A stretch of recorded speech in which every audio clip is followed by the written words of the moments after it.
favorite members of the Soapbox Sessions online crew. Thursday nights coming soon to a computer or tablet near you. Ladies and gentlemen, please welcome Miss Buffy Jo Griner, everybody. Come on, Buffy Jo! So my last name is only, it's only like 7 letters long, but it still gets mispronounced. Whoops. Gotta give you a hard time. It's Grenier. It's French. Grenier.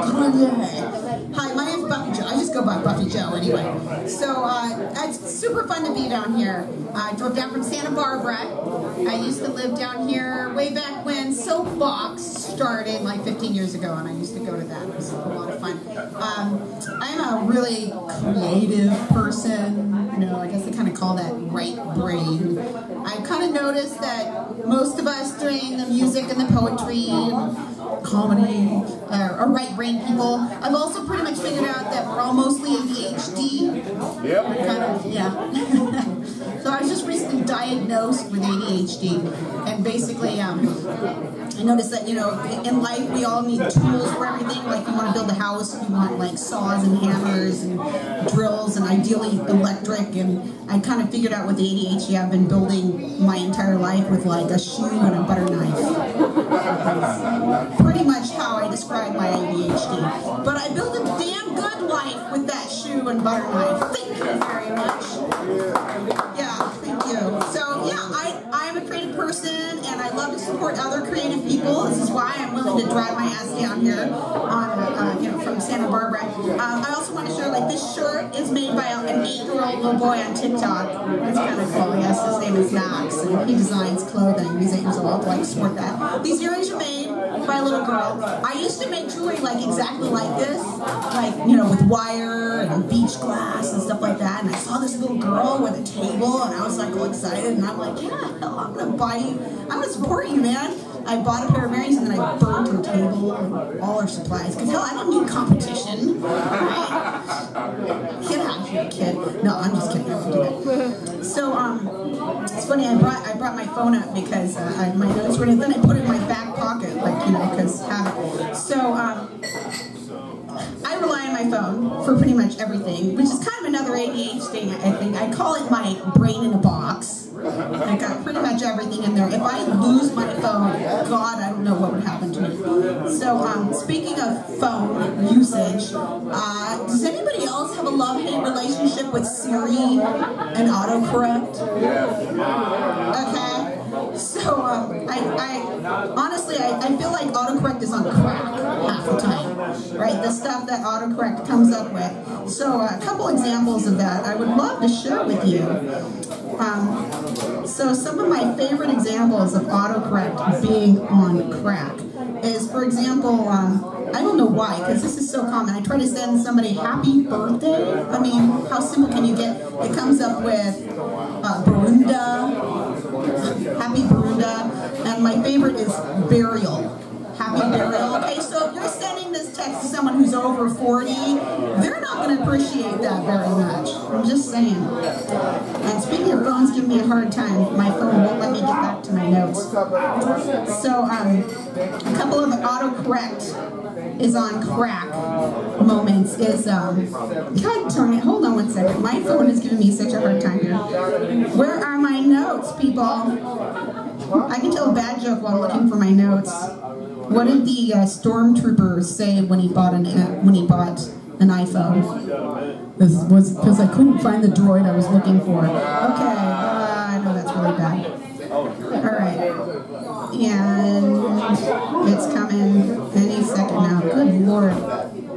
Okay, so some of my favorite ones for autocorrect is so funny. As a matter of fact, it's so funny that I'm going to do something else. So I have a mockingbird outside my window because it's not showing in my notes. I have a mockingbird outside my window, and really beautiful. I love mockingbirds. Did you know that mockingbirds apparently have over 200 sounds that they make? They copy other birds, right? They're called about mocking birds. Over 200 sounds. Did I mention it's outside my window? Okay. First of all, I'm curious, how did they figure that out? I mean, is there like scientists standing in the forest with their little clipboards going, there's 1, 2, 3. No, that was the same sound. It was different by like 1 octave, okay? So that was 3. And speaking of things that I don't understand, I have questions. I got some other questions for you. You know how birds hang out and like the tree branches and the electrical wires and all the different layers? We are afraid to walk underneath the birds. And you know why? I mean, do birds ever poop on each other? It's curious. And when you're driving down a freeway, like in the middle of nowhere, okay, Mojave Desert, you can be driving down the freeway and there'll be like toilet paper floating on a twig. Toilet paper in the middle of nowhere. How the hell did that toilet paper get there? Don't think about it too much because it might be scary. And some other things I have questions about is how did they figure out chocolate? I mean, let's think about it. It's a little brown seed. Who ate one of those and made chocolate? It doesn't make sense. But while we're on the ideas of eating weird seeds, who was the brainstormer that came up with, what is it called? Cowpea luwak? Who knows what cowpea luwak is? It's coffee that was shit out by a monkey. Who thought of that?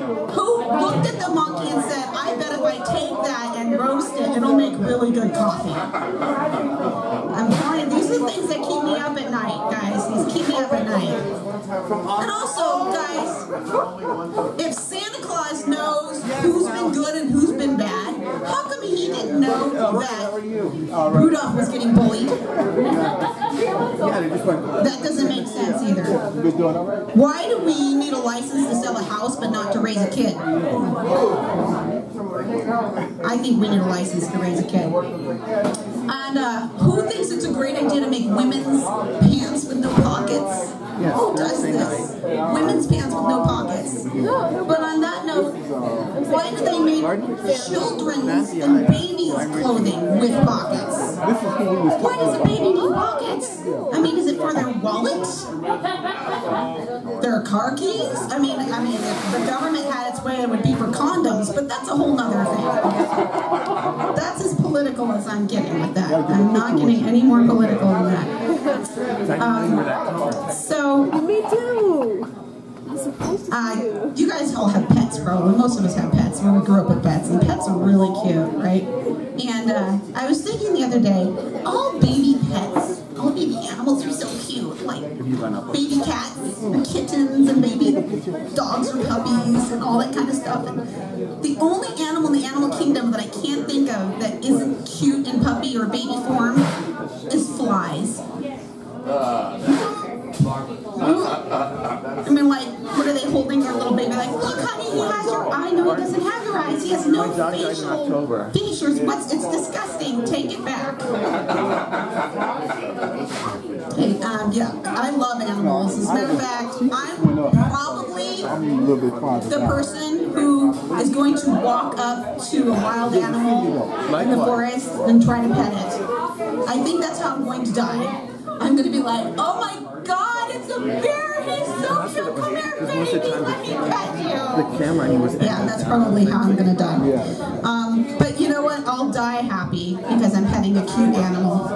So I'm just going to leave it there, but I also want to remind you guys that life gets tough sometimes, but you know what, if life throws you a bunch of shit, what you need to do is carpe diem, baby. Seize the poop and keep on living life. Thank you. My name's Buffy Jo.